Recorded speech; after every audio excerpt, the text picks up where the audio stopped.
Welcome into the Jerry Edwards pregame show playoff edition. Yes, sir, we have made it into the third season that we talk about every year. Went through that first non-district season very well, into the district season, undefeated district championship. Then we move into that third season where you start playing those games in the playoffs, Coach. And you've won 3 of them so far. Number 4's up for you tonight. Desoto Eagles, of course. But last week, I had a great game against Spring Decaney out there at Baylor, where you're playing tonight, so you're familiar with facilities too. That helps. But talk about last week's game. Oh, I think, our kids came out ready to go. It was a great week of preparation. Our kids were fired up, ready to go. It was a cool moment, when we got to McLean and walked the field. And, our kids hadn't had an opportunity to play in a venue like that. And so, they were taken back a little bit by it, but that's kind of why we walked the field, to kind of get some of those pregame jitters out and kind of soak in the atmosphere. And then when we came out of the locker room to warm up, our kids were locked in, ready to go. And I think it was evident from the very first play of the game. Rashawn takes the ball, he goes 81 yards, does a tremendous job getting it in the end zone. We take an early 7-0 lead. And then Spring Decaney came out, opening drive. Our defense kind of getting used to the speed of the game, and they came out in a couple different things, marched down and scored, make it 7-7, and then from that point forward, it was just nice football all over it. We jump out to a 35-7 halftime lead, so we felt pretty comfortable going into the locker room at halftime. We come out, first play of the second half, we get an interception. Marcus Moultrie intercepts it, returned it to about the 40. And then the first play from scrimmage, Rashawn takes it to the end zone again. And we built a 42-7 lead. And then from there, we just, had a lot of fun. Kids put up a lot of points. Dylan, threw for 250 and 4 touchdowns. TJ had a big touchdown, and Bailey had a big touchdown. Amir had a couple touchdowns running and catching. Rashawn had a bunch of touchdowns. So kind of spreading it around, putting points on the board. Our highest offensive output of the season, 65. We got an opportunity at the end of the game to get some of our other kids in. So it was a fun night at McLean, but nothing was greater than getting that elusive third trophy that Harker Heights hadn't ever been able to accomplish before, and advance it to the 4th round. Furthest Harker Heights team has gone in team history, and then getting our 12th win. I think that was a big accomplishment for us too. It's the most single season wins for a team ever at Harker Heights, and so what a historic night in a great venue with a great crowd. The weather didn't cooperate quite with us, but it was a fun, exciting game, and really a testament to our coaches and players in our community to be playing into December. That was a whole team victory. All those names you just mentioned, the receivers, the running backs, Amir Washington, and how he, everybody always talks about your premier back, but Amir does a whole lot for you back there, as well as the rest of that offense. It's just a team. You really have a team together here, brother.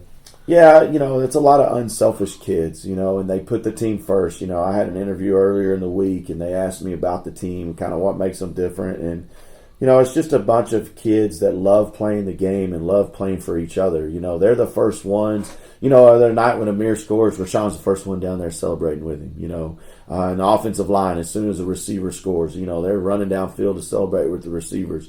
Defensively, we had 3 interceptions in the game, and as soon as they get a pick, they're all celebrating with each other. And I think that's a testament to the mindset. It's a team game, and when you play for the guy to your right and left, good things happen. And when you have team success, the individual accolades come after. And I think our team has really bought into that. And I've been on teams and coached teams before where kids are trying to get the individual accolades before the team success, and that never happens. You never get that team success when it's flipped like that. And so our guys have bought into the team first mentality. Like Marcus Moultrie, flipping from the offensive side to the defensive side, being a leader back there, getting 2 interceptions for a kid that, never played defense before.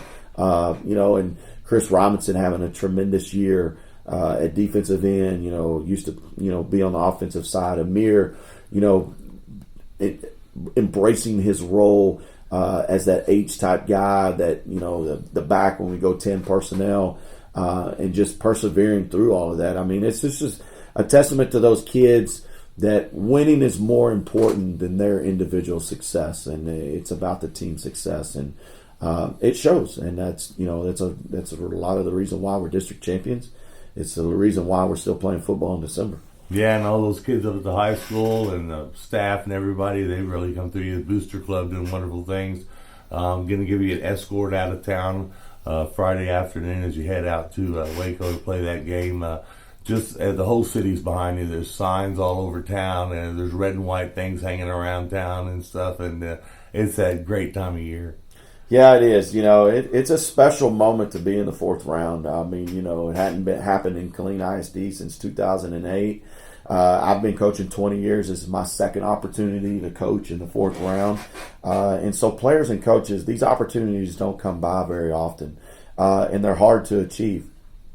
So you got to take the time to enjoy it. You really do. For an opportunity, and our community has really embraced this. Our principal, he's fired up. They had a big general staff meeting with all of KISD, and a lot of people were congratulating him and our team, and so it's catching fire. And we're excited that we can bring some positivity to Killeen ISD, to fire up the community, to fire up the Night Nation fan base, and do it through the game of football, and it's just a special time, and I'm extremely blessed to be on the ride with the kids.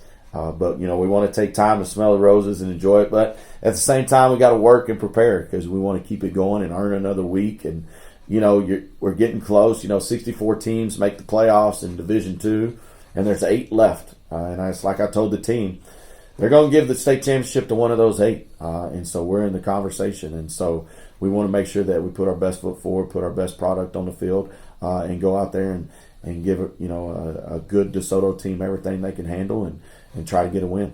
They're a lot like you. They have a lot of talent on the field, a lot of athletes out there. They do. Desoto is, they're, when you talk about Texas high school football, they're one of the premier programs in the state of Texas. This is normal for them to be on deep playoff runs. Very talented, well-coached football team.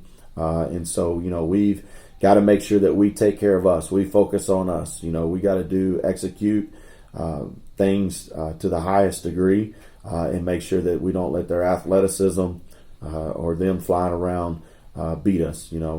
We've got to make sure that we stay on track offensively, that we do a good job defensively, trying to keep up with the pace of play that they play, and doing a good job of trying to limit the catches and yards that their top receivers get, each and every game. They got a kid committed to Texas, Jonte Cook, who's one of the best receivers in the country. So our hands are going to be full. It's a tough task, but, we've had a great week of preparation, and I think our kids have a great mindset going into the game, and I think we're ready. All right. Well, I'm ready. I'll be on the sidelines if you need anything. All right. I appreciate it. And if, always, I give you the last word. Anything you'd like to say to the fans? No, I just, very thankful for everything that our fans and our community has done. The send-off is going to be tremendous and great, and we're just ready to rock and roll. And as always, I like to end it with go Knights.